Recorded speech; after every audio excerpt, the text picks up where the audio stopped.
আকাশ, সবুজ পাহাড় আর স্বচ্ছ জলরাশির মাঝে ঘেরা একটি ছোট্ট দ্বীপ সেন্ট লুসিয়া।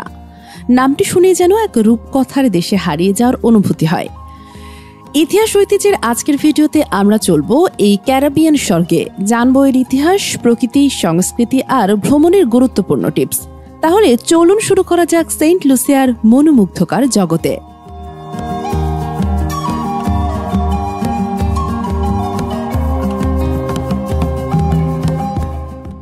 সেন্ট লুসিয়া একটি ছোট দ্বীপরাষ্ট্র যা ক্যারিবিয়ান সাগরের পূর্ব দিকে অবস্থিত। এটি মাত্র ৬১৭ বর্গ কিলোমিটার আয়তনের, কিন্তু প্রাকৃতিক বৈচিত্র্য একেবারে সমৃদ্ধ। এটি দক্ষিণ সেন্ট ভিনসেন্ট ও গ্রেনাডিনস, উত্তরে মার্টিনিক ও পূর্বে বারবাডোজের কাছাকাছি অবস্থিত। রাজধানী শহরের নাম ক্যাস্ট্রিস। সরকারি ভাষা ইংরেজি, তবে স্থানীয় মানুষজন প্রচুর ফরাসি প্যাটোই ব্যবহার করে থাকেন।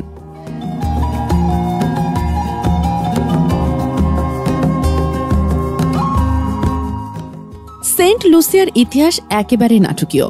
দ্বীপটি এতবার ফরাসি ও ব্রিটিশদের মধ্যে হাতবদল হয়েছে যে একে বলা হয় the Helen of the West Indies.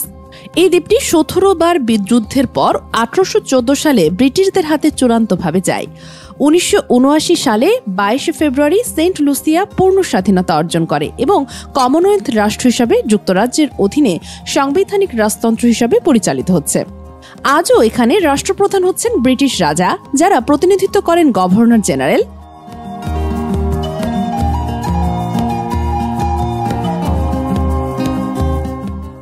Saint লুসিয়ার জনসংখ্যা প্রায় ১.৮ লাখ।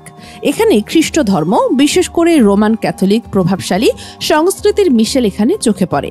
আফ্রিকান, ফরাসি, ব্রিটিশ সবকিছুর মিশ্রণ।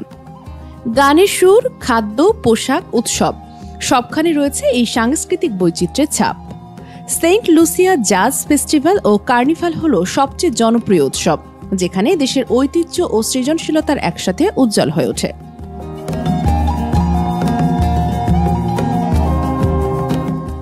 প্রকৃতিপ্রেমীদের জন্য সেন্ট লুসিয়া এক স্বপ্নপুরী। এখানে আছে পিটন্স, দুটি বিশাল আগ্নেয় পর্বত, UNESCO world heritage site. Sulphur springs, বিশ্বের একমাত্র ড্রাইভ ইন ভলকানো, যেখানে আপনি গাড়ি চালিয়ে আগ্নেয়গিরির মুখ পর্যন্ত যেতে পারেন। ম্যারিগট বে, ক্যারিবিয়ান অঞ্চলের সবচেয়ে ছবির মতো সুন্দর উপসাগর। পায়রা দ্বীপ, রেডিকুইট সৈকত এবং রেইন ফরেস্ট হাইকিং ট্রেইলার পর্যটকদের প্রিয় গন্তব্য। এখানে আপনি পাবেন পাহাড়ের সৌন্দর্য, ঝর্ণার ছোঁয়া আর সমুদ্রের শান্তির মিলন।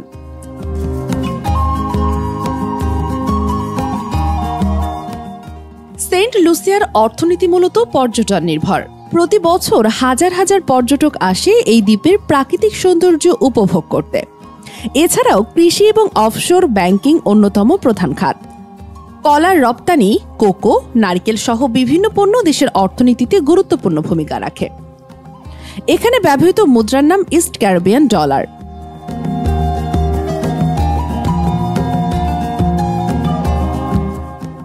ভ্রমণের জন্য সেন্ট লুসিয়া এক আদর্শ গন্তব্য। ভ্রমণের সেরা সময় হল ডিসেম্বর থেকে এপ্রিল, যেটি এখানে শুষ্ক মৌসুম।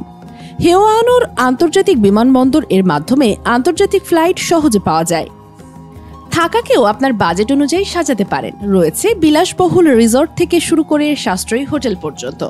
খাবার দিক থেকেও সেন্ট লুসিয়া বেশ বৈচিত্র্যময়।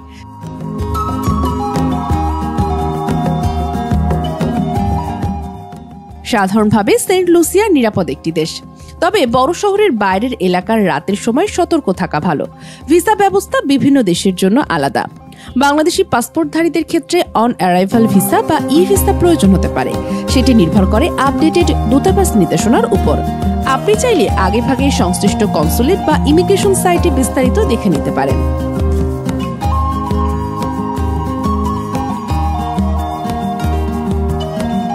সেন্ট লুসিয়া একমাত্র দেশ যার নাম একটি নারীর নামে। এখানে জন্মেছেন নোবেল সাহিত্য পুরস্কার বিজয়ী ডোরিক ওয়ালকট। দ্বীপটি অনেক হলিউড সিনেমার লোকেশন হিসেবে ব্যবহার হয়েছে। এখানকার জাতীয় ফুল রোজ এবং মার্গারি, যা দুটো রাজনৈতিক দলের প্রতীক হিসেবেও ব্যবহৃত হয়। ছোট হলেও সেন্ট লুসিয়া এক অপার সৌন্দর্য আর বৈচিত্র্যে ভরপুর এক দেশ।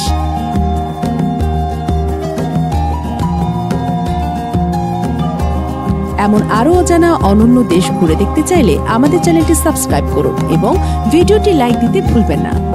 আবার দেখা হবে নতুন কোনো দেশের গল্প নিয়ে। ধন্যবাদ।